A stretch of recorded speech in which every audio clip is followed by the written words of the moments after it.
YouTube channel अद्भुत शब्द ज्ञान में आप सबका स्वागत और हार्दिक अभिनंदन। दोस्तों, आज के वीडियो में हम जानेंगे कि महर्षि गौतम को उन्हीं के आश्रम में रहने वाले अन्य ऋषियों ने दुत्कार कर क्यों आश्रम से निकाल दिया था और गौतम ऋषि को गौ हत्या कब लगी थी और किस प्रकार वे गौ हत्या के श्राप से मुक्त हुए थे। पूर्व काल की बात है, गौतम नाम से विख्यात एक श्रेष्ठ मुनि रहते थे जिनकी परम धार्मिक पत्नी का नाम अहल्या था। दक्षिण दिशा में जो ब्रह्मगिरि है वहीं उन्होंने 10,000 वर्षों तक तपस्या की थी। एक समय वहां 100 वर्षों तक बड़ा भयंकर अकाल पड़ा था। 100 वर्षों तक वहां बारिश नहीं हुई। सब लोग बड़े महान दुख में पड़ गए। इस भूतल पर कहीं भी गीला पत्ता भी नहीं दिखाई देता था। फिर जीवों के लिए आधारभूत जो जल है उसकी तो बात ही क्या थी। उस समय मुनि, मनुष्य, पशु, पक्षी, मृग सब वहां से उस स्थान को छोड़ करके 10 दिशाओं को चले गए। तब महर्षि गौतम ने उस जगह 6 महीने तक तप करके वरुण देव को प्रसन्न किया और वरुण देव से कहा कि हे वरुण देव, आप यदि मुझ पर प्रसन्न हैं तो इस जगह पर बरसात कर दीजिए, जिससे कि यहाँ की प्रकृति, पशु पक्षी, मनुष्य सभी सुख से रह सकें। तो वरुण देव ने कहा कि देवताओं के विधान के विरुद्ध वृष्टि ना करके मैं तुम्हारी इच्छा के अनुसार तुम्हें सदा अक्षय रहने वाला जल देता हूँ, जो कभी ना बीते, ऐसा अक्षय जल प्रदान करता हूँ। आप एक गड्ढा तैयार कीजिए। तो वरुण देव के ऐसा कहने पर महर्षि गौतम ने वहां एक गड्ढा खोद लिया और वरुण देव ने उसे दिव्य जल से भर दिया तथा परोपकार से सुशोभित होने वाले मुनि श्रेष्ठ गौतम से कहा कि हे महामुनि, कभी छीन ना होने वाला यह जल तुम्हारे लिए तीर्थ रूप होगा और पृथ्वी पर तुम्हारे ही नाम से इसकी ख्याति होगी।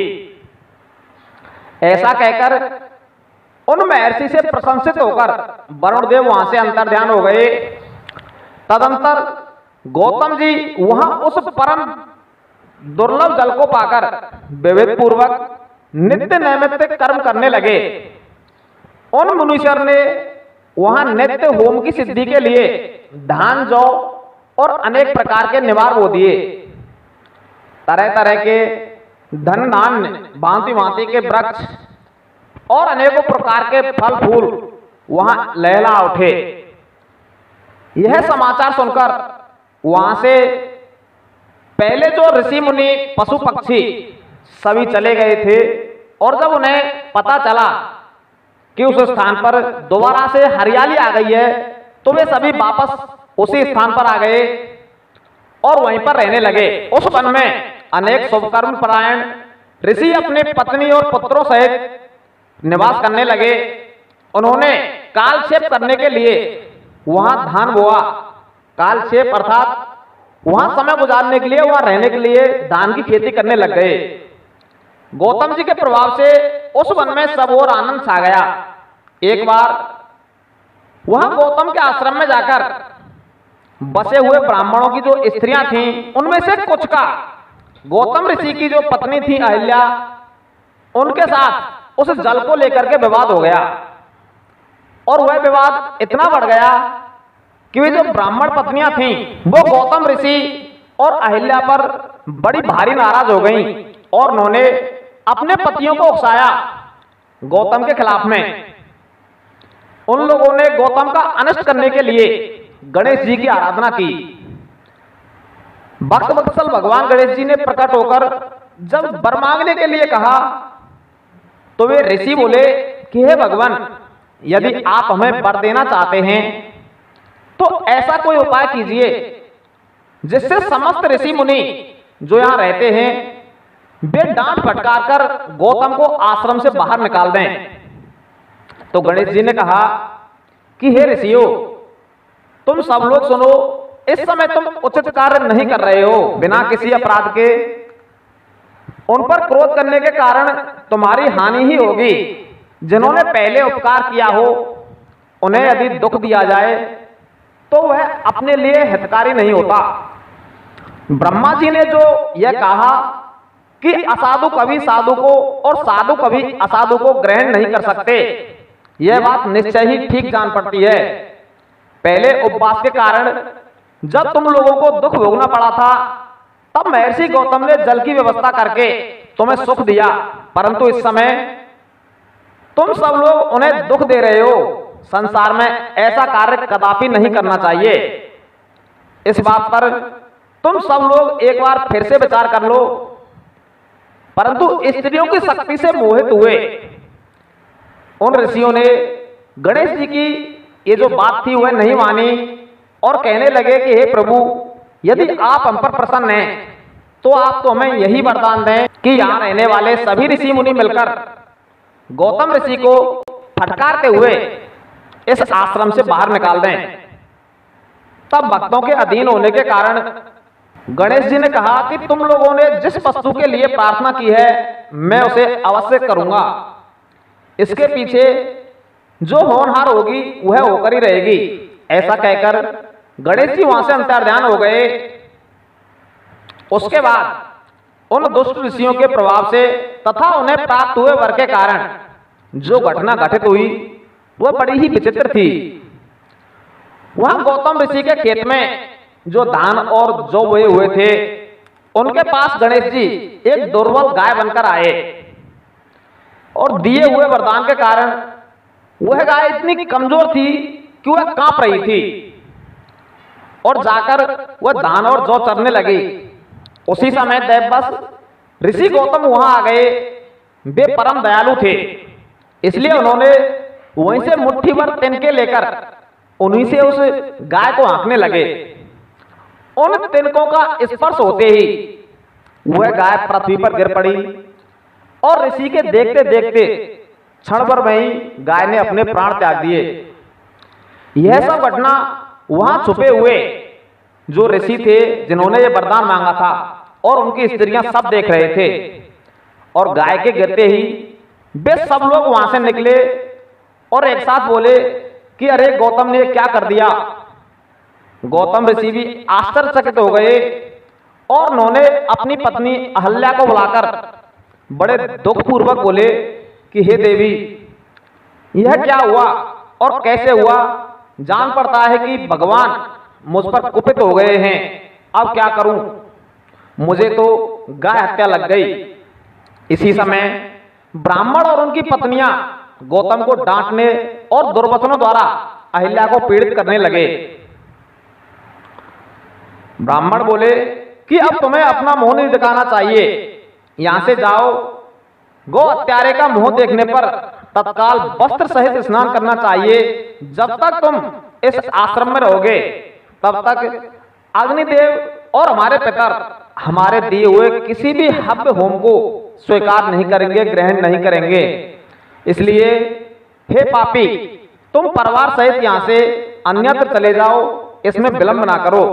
ऋषियों के द्वारा ऐसा कहने पर गौतम ऋषि अपनी पत्नी को लेकर के उन ऋषियों से आज्ञा लेकर वहां से एक कोस दूर जाकर रहने लगे और वहीं पर उन्होंने अपना आश्रम बना लिया। वहां भी जाकर उन ब्राह्मणों ने कहा कि जब तक तुम्हारे ऊपर यह हत्या लगी हुई है तब तक तुम्हें कोई यज्ञ आदि कार्य नहीं करना चाहिए। किसी भी वैदिक देव यज्ञ या पितृ यज्ञ के अनुष्ठान का तुम्हें कोई अधिकार नहीं रह गया है। मुनिवर गौतम उनके कथनानुसार किसी तरह एक पक्ष बिताकर उस दुख से दुखी होकर बारंबार उन मुनियों से अपनी शुद्धि के लिए प्रार्थना करने लगे। उनके दीन भाव से प्रार्थना करने पर उन ब्राह्मणों ने कहा कि हे गौतम, तुम अपने आप को प्रकट करते हुए 3 बार सारी पृथ्वी की परिक्रमा करो, फिर लौटकर यहां 1 महीने तक व्रत करो। उसके बाद इस ब्रह्मगिरी पर्वत की 101 परिक्रमा करने के पश्चात तुम्हारी शुद्धि हो सकती है। अथवा वहां गंगा जी को ले आकर उन्हीं के जल से स्नान करो और 1 करोड़ पार्थिव लिंग बनाकर महादेव जी की आराधना करो। फिर गंगा में स्नान करके इस पर्वत की 11 बार परिक्रमा करो। उसके पश्चात 100 घड़ों के जल से पार्थिव शिवलिंग को स्नान कराने पर तुम्हारा उद्धार होगा। उन ऋषियों के इस प्रकार कहने पर गौतम ने वही कार्य करना आरंभ कर दिया। वे बोले कि हे मुनिवरों, मैं आप श्रीमानों की आज्ञा से यहां पार्थिव पूजन तथा ब्रह्मगिरि की परिक्रमा करूंगा। ऐसा कहकर मुनिश्रेष्ठ गौतम ने उस पर्वत की परिक्रमा करके पश्चात शिवलिंगों का निर्माण करके उनका पूजन किया। उनकी साध्वी पत्नी अहिल्या भी साथ रहकर यह सब कुछ कर रही थी। उस समय शिष्य व प्रशिष्य उन दोनों की सेवा करते थे। पत्नी सहित गौतम ऋषि के इस प्रकार आराधना करने पर संतुष्ट हुए भगवान शिव वहां माता पार्वती के साथ उपस्थित हुए, प्रकट हुए। तदंतर प्रसन्न हुए। कृपा निधान भगवान शिव ने कहा कि हे महामुनि, मैं तुम्हारी उत्तम भक्ति से बड़ा ही प्रसन्न हूं, तुम कोई वर मांग लो। उस समय भगवान शिव को देखकर आनंदित हुए महर्षि गौतम ने भक्ति भाव से भगवान भोलेनाथ को प्रणाम किया और हाथ जोड़कर बोले कि हे महादेव, आप मुझे निष्पाप कर दें। तो भगवान शिव ने कहा कि हे मुनि, तुम धन्य हो, कृतकृत्य हो और सदा ही निष्पाप हो। इन दुष्टों ने तुम्हारे साथ छल किया था। जगत के लोग तुम्हारे दर्शन से पाप रहित हो जाते हैं, फिर सदा मेरी भक्ति में तत्पर रहने वाले तुम पापी कैसे हो सकते हो? हे मुनिश्रेष्ठ, जिन दुरात्माओं ने तुम पर अत्याचार किया है वे ही पापी, दुराचारी और हत्यारे हैं। उनके दर्शन से दूसरे लोग भी पापिष्ट हो जाएंगे। वे सब के सब कृतज्ञ हैं और उनका किसी भी प्रकार से उद्धार नहीं हो सकता। भगवान भोलेनाथ की यह बात सुनकर महर्षि गौतम मन ही मन बड़े विस्मित हुए और उन्होंने भक्ति भाव से भगवान भोलेनाथ को हाथ जोड़कर पुनः प्रणाम किया और बोले कि हे महेश्वर, उन ऋषियों ने तो मेरा बहुत बड़ा उपकार किया है। यदि उन्होंने यह बर्ताव ना किया होता तो मुझे आपका दर्शन कैसे होता? धन्य है वे महर्षि जिन्होंने मेरे लिए परम कल्याणकारी यह कार्य किया है। उनके इस दुराचार से ही मेरा महान स्वार्थ सिद्ध हुआ है। गौतम जी की यह बात सुनकर भगवान भोलेनाथ ने उनसे कहा कि हे ऋषि, मैं तुम्हारी इस भक्ति से बड़ा ही प्रसन्न हूं, अतः तुम कोई वरदान मांग ही लो। तो गौतम बोले कि हे नाथ, यदि आप प्रसन्न हैं तो मुझे गंगा प्रदान कीजिए और ऐसा करके लोक का महान उपकार कीजिए। तब भगवान शंकर ने पृथ्वी और स्वर्ग के सारभूत जल को निकालकर, जिसे उन्होंने पहले ही रख छोड़ा था, और विवाह में ब्रह्मा जी के दिए हुए जल में से जो कुछ शेष रह गया था वह सब भक्तवत्सल शंभु ने उन मुनिश्रेष्ठ गौतम को दे दिया।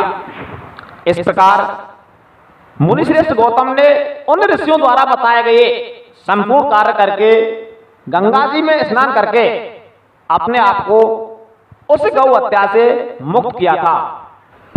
हमारा यह वीडियो यदि आपको पसंद आया हो तो इस वीडियो को ज्यादा से ज्यादा लाइक करें, शेयर करें और हमारे चैनल को सब्सक्राइब अवश्य कर लें। धन्यवाद।